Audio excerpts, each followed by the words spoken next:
What about those guys? Those guys have served for you guys so you can be in this church and practice your religion, freedom of religion here, because of those veterans out there. Right now. Okay. They're right in here.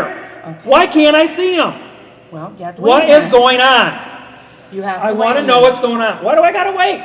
Well, I got to go talk to the lady in here, and then we'll come back and we'll see.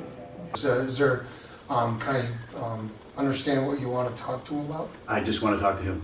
Okay. Anything I can help you with? I just said I want to talk to him. Nobody else. All right.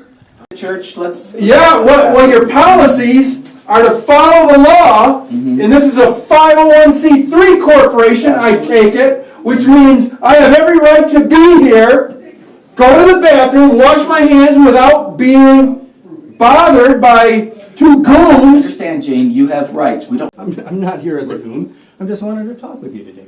Let's talk about $200. That's all I want to talk about. I need it today. Well, I don't have $200 for you today. Okay, But is that the crap that they teach you here?